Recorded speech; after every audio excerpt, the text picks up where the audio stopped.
tarde a todos. Muito obrigada ao Projeto Reboot pelo convite para estar aqui. Infelizmente tenho uma má notícia, eu não vou ser tão divertida e tão interessante. Lamento muito. Portanto, vou falar de um outro assunto diferente e quero começar por fazer uma pergunta. Quem aqui nunca teve frio em casa?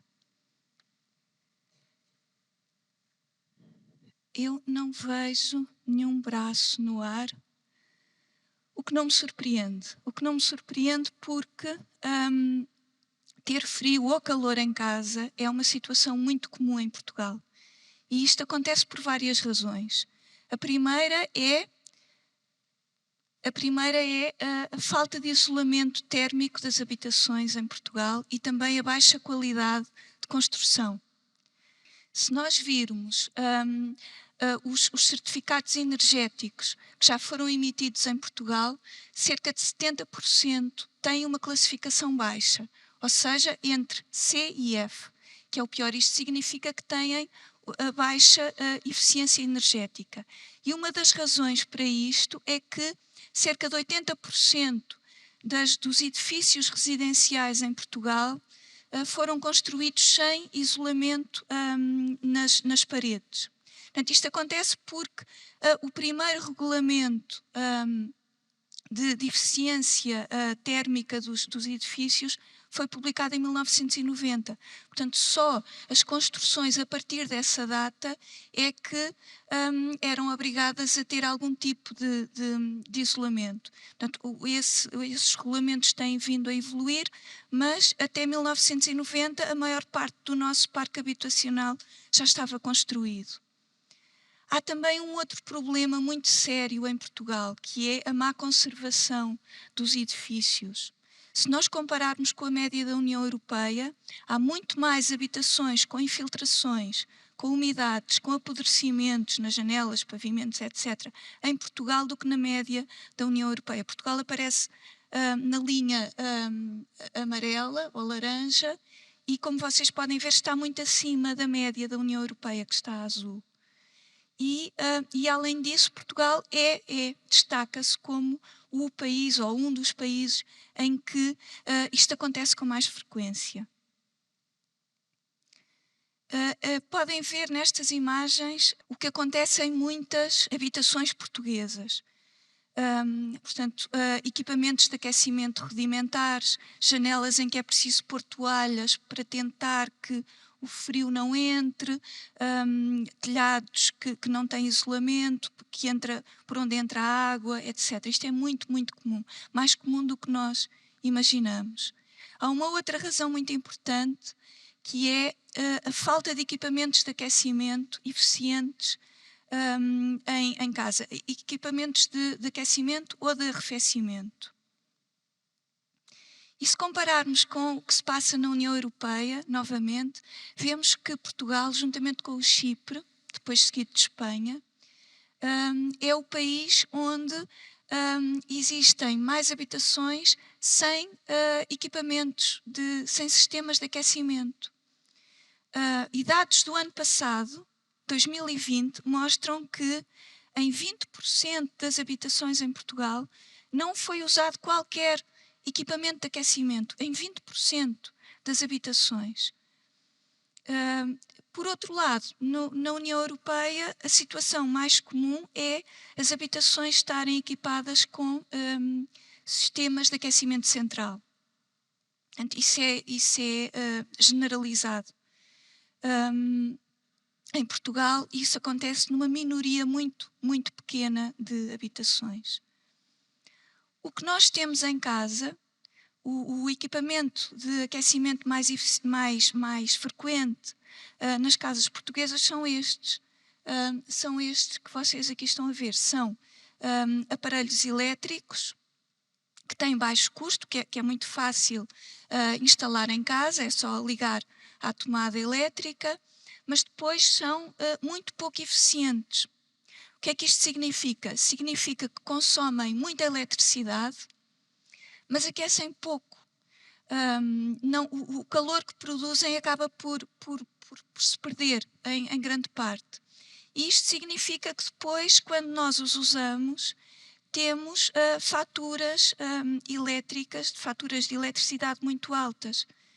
Ou seja, acabamos por usá-los pouco. Acabamos por usá-los só naqueles dias mais frios e só em algumas horas, porque se os deixarmos ligados o dia inteiro, nós ao fim do mês temos uma fatura elétrica que nunca mais nos esquecemos e muitas pessoas acabam por guardar estes equipamentos e não os usar mais, porque simplesmente não podem pagar essas faturas. Além disso, ainda há um outro problema, é que nós, os portugueses, somos dos europeus, estamos entre os países em que as pessoas menos substituem os equipamentos velhos e muito consumidores de energia por equipamentos novos e mais eficientes. Em princípio, portanto, o que nós fazemos normalmente é usar esses equipamentos até ao fim, até que deixem de trabalhar. E em princípio isso é bom, não é? Prolongar a vida dos equipamentos. Acontece que há alguns equipamentos domésticos que, quando ficam mais velhos, começam a ser cada vez menos eficientes. É o caso dos frigoríficos, dos esquentadores, das arcas congeladoras. As arcas congeladoras, por exemplo, são mais frequentes no país do que nós muitas vezes imaginamos. E estão sempre ligadas e estão sempre a consumir eletricidade. Portanto, e contribuem também para os nossos gastos de energia, muitas vezes sem darmos por isso. E há também um fator importante que explica porque é que temos tanto frio e calor em casa. É porque a energia é muito cara. A energia é muito cara. Portugal tem tido, na última década, dos preços de eletricidade e do gás mais altos da União Europeia. Nos últimos 2 anos, isto melhorou ligeiramente, houve uma ligeira redução dos preços, mas estes preços têm sistematicamente sido mais altos, sendo que nós não somos das populações com rendimentos mais altos, pelo contrário.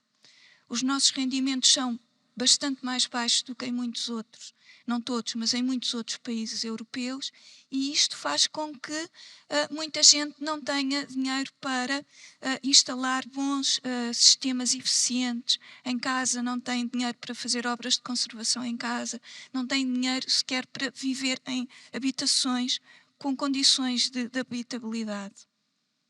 E depois ainda há um outro aspecto importante que tem a ver com os nossos hábitos e com a nossa cultura. Nós tendemos, por exemplo, a desvalorizar o inverno, a pensar que o nosso inverno é muito curto, é muito ameno, é quase uma primavera, comparando com os invernos mais rigorosos de outros países na Europa, não é? Portanto, tendemos a desvalorizar isso, tendemos a pensar que não vale a pena estar a investir no isolamento térmico da habitação, é muito caro, é muito complicado, não para o inverno tão curto que nós temos, se calhar 2 semanas mais frias, não é? De cada ano, se calhar não vale a pena fazer esse investimento, se calhar preferimos comprar um televisor com um ecrã gigante. Mas o que acontece é que o nosso inverno é suficientemente frio. E nós tendemos a fazer outras coisas, não é? Tendemos a vestir mais camisolas, a usar mantas. Muitas pessoas vão dormir mais cedo, porque só assim é que conseguem estar suficientemente confortáveis, não é? Na cama, com muitos cobertores. Mas tudo isto significa que nós vivemos em pobreza energética, ou seja, estas condições, todas elas contribuem para a pobreza energética, que é muito elevada no nosso país. E o que é a pobreza energética? A pobreza energética pode ser definida como a incapacidade de assegurar serviços energéticos adequados em casa. E o que é que são serviços energéticos? Qualquer coisa que nós façamos que implique o consumo de energia é um serviço energético. Por exemplo, o aquecimento da casa, o arrefecimento, cozinhar, tomar banho com água quente, tudo isso, ver televisão, usar o computador, carregar o telemóvel, tudo isso são serviços energéticos. Sempre que nós não temos possibilidade, não temos acesso a esses serviços, não podemos pagar essa fatura, ou não queremos pagar porque suspeitamos que essa fatura seria mais alta do que nós estamos disponíveis para pagar, nós então estamos em pobreza energética. A pobreza energética tem graves implicações. É importante ter isto em conta. Desde logo, diminui o nosso conforto e o nosso bem-estar. Mas isto não é assim tão irrelevante. O nosso conforto e o nosso bem-estar são importantes e são importantes até do ponto de vista da saúde mental. As pessoas que vivem em pobreza energética, já está estudado, que têm a sua saúde mental afetada. Uma outra implicação importante da pobreza energética tem a ver com as crianças. As crianças veem o seu rendimento escolar afetado, diminuído, e também têm tendência para desenvolver problemas respiratórios. Depois, as pessoas que já sofrem de doenças cardiovasculares e respiratórias, mas também outros problemas, como reumatismos, artrites, diabetes, esses problemas são agravados pela exposição ao frio em casa. Os efeitos da exposição ao frio em casa já estão muito bem estudados e começa-se também a perceber que a exposição ao calor no verão também é prejudicial e também tem efeitos negativos na nossa saúde. E isto pode conduzir e conduz ao excesso de mortalidade no inverno, ao excesso de mortalidade sazonal, sobretudo no inverno, que é a que está mais estudada. E Portugal é um dos países mais afetados pelo excesso de mortalidade no inverno da União Europeia. Apesar de termos este clima ameno, não é? É em Portugal que mais pessoas morrem em excesso no inverno, não é? Em Portugal e no Chipre. E isto é muito sério, isto é muito grave, não é? Há pessoas a morrer de frio em casa, num país com um clima tão favorável.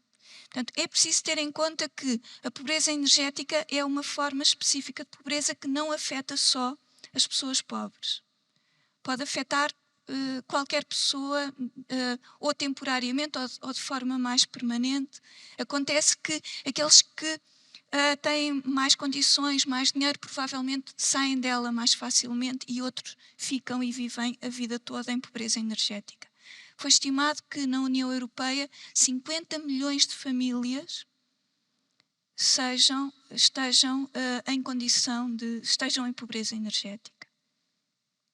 Mas nos países menos desenvolvidos a pobreza energética é ainda mais grave. Só 13% da população mundial não tem acesso à eletricidade. Isto acontece principalmente em países de África, da Ásia, também alguns na América Latina. E mesmo aqueles que têm acesso à eletricidade, essa eletricidade é cara demais para eles e só têm acesso, não têm acesso de forma permanente, só têm acesso durante algumas horas por dia. Isto pode impedi-los de estudar. Por exemplo, crianças que andam na escola podem não ter energia para estudar, para fazer os trabalhos de casa à noite. Isto faz com que, para cozinhar, para aquecer água, por exemplo, muitas pessoas tenham de usar combustíveis que são poluentes. Mais de 3 mil milhões de pessoas ainda usam combustíveis poluentes em casa para cozinhar e para aquecer água. Combustíveis poluentes são lenha, são qualquer forma de biomassa, carvão, até esterco é usado como combustível. E isto causa níveis de poluição que são muito elevados.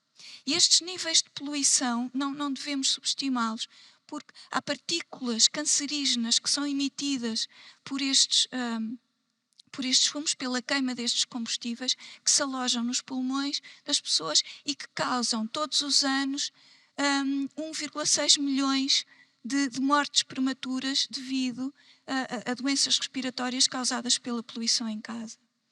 Reparem que em Portugal nós não estamos assim tão longe disto, porque queimar lenha em casa continua a ser, em 2020, isto são dados de 2020, continua a ser a segunda fonte de energia mais usada pelos portugueses em casa, em lareiras, em fogões, etc. Portanto, temos muita gente exposta a esta poluição interior e sujeita a desenvolver problemas respiratórios graves, cancro do pulmão, por exemplo. O que é que pode ser feito por cada um de nós? Em primeiro lugar, proteger os mais vulneráveis, os idosos, as crianças, pessoas com problemas cardiovasculares, pessoas com diabetes, problemas respiratórios, etc. É preciso protegê-los porque eles podem morrer se estiverem expostos ao frio em casa ou ao calor em casa de forma continuada, permanente. Depois, outra coisa muito importante que às vezes se esquece, é muito importante arejar bem a casa, todos os dias, sempre. Tanto de verão como de inverno. Arejar bem a casa não só diminui a poluição do ar interior, como também diminui a umidade. A umidade aumenta o desconforto térmico, tanto quando está muito frio como está muito calor. E além disso, o arejar também ajuda a combater os bolores, os ácaros, que também prejudicam a nossa saúde. Isto é muito importante. Outra coisa fundamental é melhorar a eficiência energética da casa. Esta é uma das mensagens mais importantes que eu queria que retivessem. Porquê? Porque, melhorando a eficiência energética da nossa casa, nós podemos ter mais conforto térmico usando o mínimo de energia. Convém usarmos o mínimo de energia possível, não é? Mas também é muito importante para nós, para a nossa saúde, termos conforto térmico. Portanto, temos de melhorar a nossa eficiência energética. E como é que podemos fazer isso? Como é que podemos melhorar a eficiência energética da nossa casa?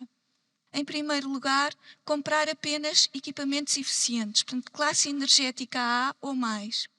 Não só comprar estes equipamentos, como também, se nós mudarmos de casa, se comprarmos outra casa ou se arrendarmos outra casa, devemos ver com atenção o certificado energético e a classificação. Se for C ou menos, CF, não devemos escolher essa casa, porque vai ser uma casa muito desconfortável e se quisermos aquecê-la vamos gastar muito dinheiro e vamos precisar de gastar mais energia para nos sentirmos confortáveis nessa casa. Outra coisa muito importante é proteger a casa do sol no verão. Instalando toldos, plantando árvores, se for possível. É preciso ter em conta que com as alterações climáticas, os nossos verões vão ser cada vez mais quentes, as ondas de calor vão ser cada vez mais frequentes. Por isso, se nós pudermos aumentar o sombreamento da nossa casa, nós estamos a facilitar o nosso conforto térmico sem custos ou sem impacto ambiental negativo. Portanto, é preciso reforçar o isolamento térmico da habitação. Isso protege-nos tanto do calor como do frio. Protege-nos tanto de entrar o frio no inverno, como de sair o calor se nós estamos a tentar aquecer a casa, como protege-nos de entrar o calor no verão. E depois também instalar janelas e portas eficientes pela mesma razão, para não entrar frio e para não sair calor. E como é que nós podemos fazer isto? Podemos procurar informação credível, informação correta. A ADENA, a Agência Nacional de Energia, produz guias de eficiência energética que estão disponíveis aqui. E vocês podem lê-los, podem informar-se, podem ver o que é possível fazer e o que é que deve ser feito. E depois há também, neste momento, programas de apoio a obras. A obras em casa, como instalar janelas eficientes, como instalar isolamento térmico nas paredes, etc. Há uma série, instalar energias renováveis. Tudo isso pode ser comparticipado pelo Estado, através do programa Edifícios Mais sustentáveis. Este programa, a segunda fase, terminou ontem, mas foi prolongado. Foi prolongado até ao fim de março do ano que vem. Portanto, ainda podemos todos concorrer candidatar-nos a estes apoios, que comparticipam cerca de 85% dessas obras, cumprindo as condições. Portanto, vale a pena informarem-se e fazerem alguma coisa para melhorar a vossa casa. E, finalmente, e porque muitas pessoas não sabem o que fazer, é muito importante partilhar informação com familiares, com amigos e com vizinhos. Muito obrigada pela vossa atenção.